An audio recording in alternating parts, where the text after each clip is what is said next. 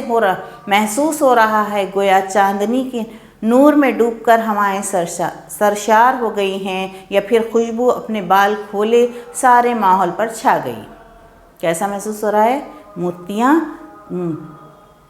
پھولوں کے بن میں، مطلب پھولوں کے جنگل میں پھول بکھرے پڑے ہیں، اور موتیاں لٹائی ہوائیں دھیرے دھیرے موتیاں لٹا رہی ہیں، چاندنی کا نور ہے، اتنا خوبصورت ماحول ہے، اور ایسے دکھ رہا ہے کہ چاندنی اپنے بال کھولے سارے ماحول پر چھا گئی ہے، جیسا کہ چاندنی ہی چاندنی ہر طرف نظر آ رہی۔ اس نظم کے آخری بند میں شاعر نے وادی گنگا کی جس طرح عکاسی کی ہے وہ پڑھنے کے لائق ہے کہ ریگستان ایسے لگ رہے ہیں جیسے وہ چاند ستاروں، جنت کی بہاروں یا سوئے ہوئے نظاروں کی خوابگاہیں ہیں۔ شاعر اس منظر سے متاثر ہوتا ہے اور آرزو کرتا ہے کہ وہ ایک رات وادی گنگا میں گزار دے۔ کہ شاعر رات کا جب سما دیکھتا ہے تو وہ بہترین لگتا ہے وادی گنگا کا، ایسا دکھ رہا ہے کہ جنت کی بہار ہے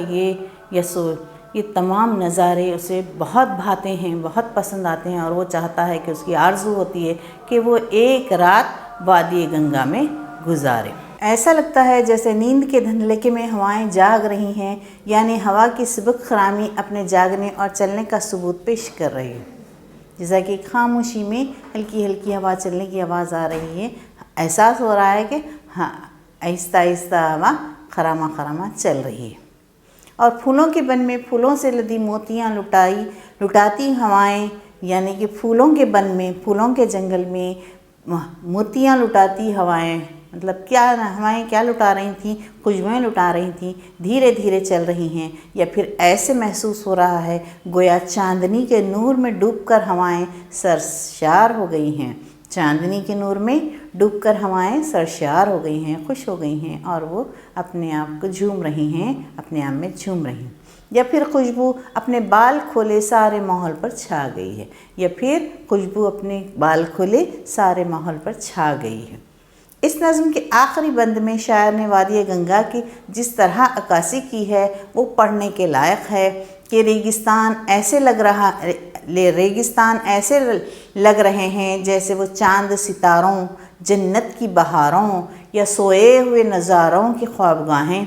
ہوں۔ ریگستان ایسے دکھ رہے ہیں جیسے وہ چاند تارے